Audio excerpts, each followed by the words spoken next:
We have spent 24 hours here. The weather was very cold. It's May. Uh, I think honeybees are kept there in that farm because the holes in the wall suggest that there are honeybees. A lot of people kept honeybees here in their houses and make a small hole like a cavity in the wall and keep the honeybees in that cavities and make a small hole out of the wall, and that suggests there are honeybees something. And this is a spring, you can see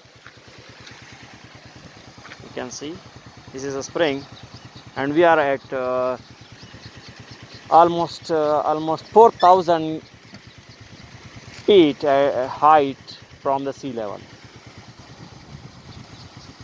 almost 4,000 feet.